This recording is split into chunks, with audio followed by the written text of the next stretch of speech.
RBI గత కొంతకాలంగా చాలా కఠినమైన నిర్ణయాలు తీసుకుంటుందని చెప్పి అనుకోవడంలో ఎటువంటి డౌట్ లేదు.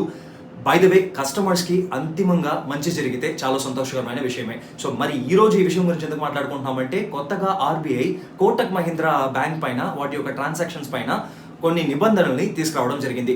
మొదటి విషయం ఏంటంటే, మీరు ఆన్లైన్లో కోటక్ మహీంద్రా బ్యాంక్ సంబంధించి ఆన్లైన్ ద్వారా మీరు ఏదైనా సేవింగ్స్ అకౌంట్ కానీ ఇంకేదైనా అకౌంట్ కానీ ఓపెన్ చేయాలనుకుంటే ఇక మీదట సాధ్యపడదు. మీరు డైరెక్ట్గా బ్రాంచ్కి వెళ్ళి అకౌంట్ ఓపెన్ చేయాల్సిందే. సో ఆన్లైన్లో మీరు అకౌంట్ని ఓపెన్ చేయలేరు. అండ్ ఇంకొక ముఖ్యమైన విషయం ఏంటంటే, మీరు బ్యాంకుకి వెళ్ళి డైరెక్ట్గా అకౌంట్ ఓపెన్ చేసుకున్నా కూడా, మీకు క్రెడిట్ స్కోర్ లాంటి విషయాలు చాలా బాగా ఉన్నా కూడా, మీరు ఫిక్స్డ్ డిపాజిట్ చాలా మంచి లంసమ్ అమౌంట్ డిపాజిట్ చేసినా కూడా మీకు క్రెడిట్ కార్డ్ అనేది లభించదన్నమాట. సో ఈ రెండిటి పైన మరీ ముఖ్యంగా ఇంకొన్ని చిన్న విషయాలు ఉన్నాయి. బట్ చాలా ముఖ్యంగా చెప్పుకోవాలంటే, ఆన్లైన్లో అకౌంట్ ఓపెన్ చేయడం కానివ్వండి, లేకపోతే కొత్తగా అప్లై చేసే క్రెడిట్ కార్డ్ హోల్డర్స్కి కానివ్వండి, క్రెడిట్ కార్డ్స్ని కోటక్ మహీంద్రా బ్యాంక్ సప్లై చేయడానికి వీలు లేదని చెప్పి కొత్త బ్యాన్ని విధించింది. మరి ఈ బ్యాన్ పర్మనెంటా, లేకపోతే ఆల్రెడీ ఎగ్జిస్టింగ్ కస్టమర్స్ చాలా మంది క్రెడిట్ కార్డ్స్ ని వాడుతూ ఉంటారు. కోటక్ మహీంద్రా యొక్క క్రెడిట్ కార్డ్స్ ఈ మధ్య చాలా ఫేమస్ అవుతున్నాయి, మంచి ఆఫర్స్ ని అందజేస్తున్నారు, చాలా ఫ్లెక్సిబుల్ గా ఉందని చెప్పి మంచి టాక్ కూడా ఉంది. By the way, credit card సంపాదించడం కూడా కోటక్ మహీంద్రా బ్యాంక్ లో చాలా సులువు అని చెప్పి చెప్తున్నారు. మరి ఆల్రెడీ కోటక్ మహీంద్రా బ్యాంక్ యొక్క క్రెడిట్ కార్డ్ యూజ్ చేసే వాళ్ళకి ఈ బ్యాన్ ఏ విధంగా పనిచేస్తుంది, లేకపోతే బ్యాంక్ అకౌంట్ లో ఏమైనా మీరు లోన్ తీసుకొని ఉన్నట్లయితే వాళ్ళకి తిరిగి లోన్ రీపే చేయాలంటే ఏమైనా చేంజెస్ ఉన్నాయా, ఇటువంటి విషయాన్ని చాలా క్రిస్టల్ క్లియర్ గా ఈ వీడియోలో చూడబోతున్నాం. Welcome to allrounder info and this is Gananath Shankar.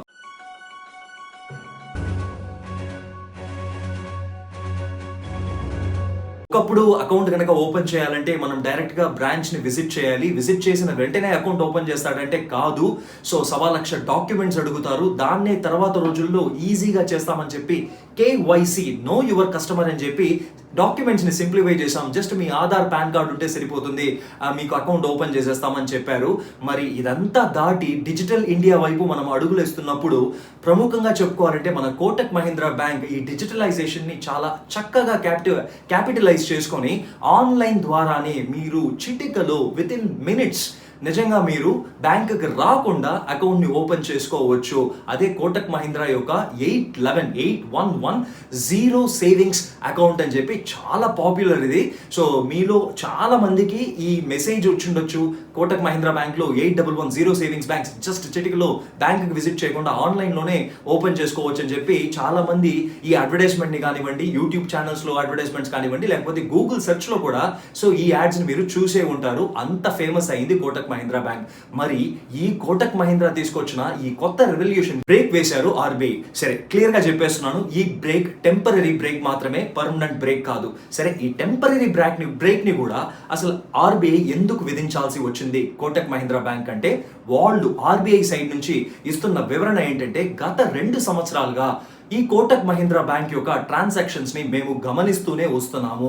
Main గా వాళ్ళు ఎక్కడ పొరపడుతున్నారు, ఎక్కడ ప్రాబ్లం లూప్ హోల్ ఉందంటే వాళ్ళ యొక్క టెక్నికల్ సర్వీసెస్. సో వాళ్ళు మాక్సిమం కూడా టెక్నాలజీని వాడుకొని ఇలాగా ఆన్లైన్ లో బ్యాంక్ అకౌంట్స్ ఓపెన్ చేయడం కానివ్వండి, డిజిటల్ బ్యాంకింగ్ కానివ్వండి, సో ఇట్లా చాలా వరకు డిజిటలైజేషన్ ని, టెక్నాలజీని వాడుతున్న బ్యాంక్స్ లో ప్రముఖమైన bank Kotak Mahindra bank. But వీళ్ళు ఆ డిజిటలైజేషన్ ని కరెక్ట్ గా కస్టమర్ కి అందిస్తున్నారంటే లేదు, దీంట్లో చాలా లూప్ హోల్స్ ఉన్నాయి.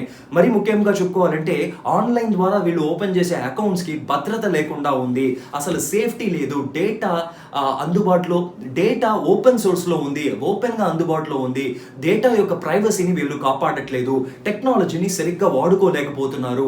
At the same time digital గా ఏదైనా ట్రాన్సాక్షన్ చేసినా కూడా పెండింగ్ ట్రాన్సాక్షన్స్ ఎక్కువ పడిపోతున్నాయి. అందరికీ అర్థమయ్యే లాంగ్వేజ్ లో చెప్తున్నాను, టెక్నికల్ టర్మ్స్ లేకుండా.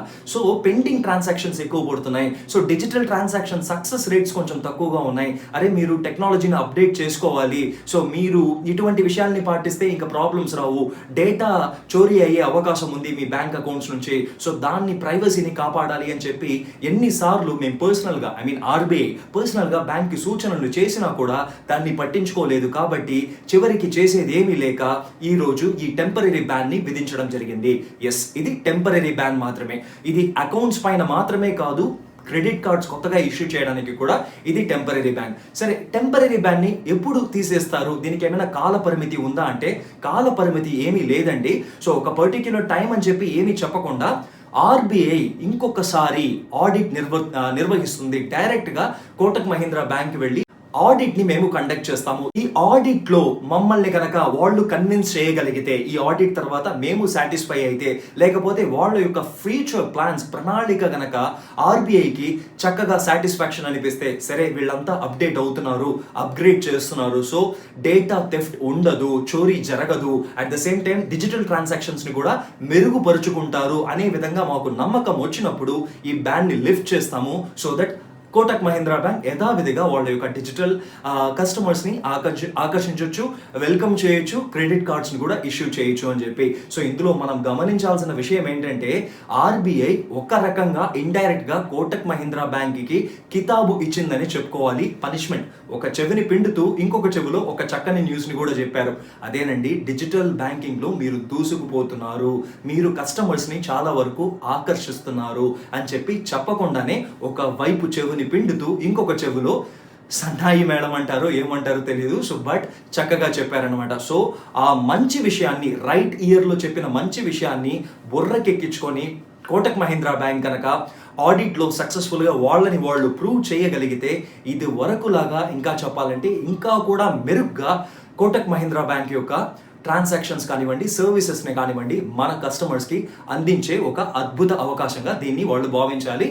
సో పాజిటివ్గా తీసుకోవాల్సిన అవసరం ఉంది.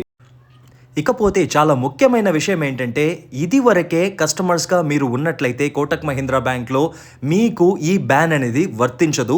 సేవింగ్స్ బ్యాంక్ అకౌంట్ని మీరు యథావిధిగా ట్రాన్సాక్షన్స్ చేసుకోవచ్చు. సో 8110 బ్యాలెన్స్ అకౌంట్ని కూడా మీరు యథావిధిగా ట్రాన్సాక్షన్స్ చేయొచ్చు. సో వాళ్ళకి ఎటువంటి ప్రాబ్లం లేదు. సో మరీ ముఖ్యంగా క్రెడిట్ కార్డ్స్ని బ్యాన్ చేశారు, మరి మా credit cards already existing customers మేము, మా క్రెడిట్ కార్డ్స్కి ఏమైనా ప్రాబ్లమా అని చెప్పి అడిగితే, మీ క్రెడిట్ కార్డ్స్కి ఎటువంటి ఢోకా లేదు. Already existing customers credit cards యథావిధిగా మీరు ట్రాన్సాక్షన్స్ని చేసుకోవచ్చు, ఏ ప్రాబ్లం లేదు. సో ఈ బ్యాన్ అనేది కేవలం కొత్తగా సేవింగ్స్ అకౌంట్ని ఆన్లైన్ ద్వారా, డైరెక్ట్గా బ్యాంకులో అయితే ఓపెన్ చేయొచ్చు, బట్ ఆన్లైన్ ద్వారా ఓపెన్ చేసే వాళ్ళకి ఈ బ్యాన్ వర్తిస్తుంది. అట్ ద సేమ్ టైం మీరు డైరెక్ట్గా బ్యాంక్ అకౌంట్ని ఓపెన్ చేసినా కూడా మీకు కొత్తగా క్రెడిట్ కార్డ్ అనేది ఇష్యూ చేయదు అన్న విషయాన్ని గ్రహించాలి. ఐ బిలీవ్ సో ఎవ్రీ పాయింట్ని చాలా క్రిస్టల్ క్లియర్గా సింప్లిఫై చేసి ఎక్స్ప్లెయిన్ చేశానని చెప్పి అనుకుంటున్నాను. ఇటువంటి చాలా విషయాల్ని మన వీడియోస్లో మనం ఎక్స్ప్లెయిన్ చేస్తాము. సో లోన్స్ గురించి చూస్తాము, బ్యాంక్ డీటెయిల్స్ గురించి చెప్తాము, ఇంకా చెప్పాలంటే టెక్నాలజీ గురించి మాట్లాడుకుంటాం, పాలిటిక్స్ గురించి మాట్లాడుకుంటాం, A to Z మాట్లాడుకుంటాం, ఎందుకంటే మన ఛానల్ పేరు all rounder info. I will catch you up in another interesting and useful content. Till then, this is Gananath Shankar signing off from this particular video. Stay safe, stay healthy.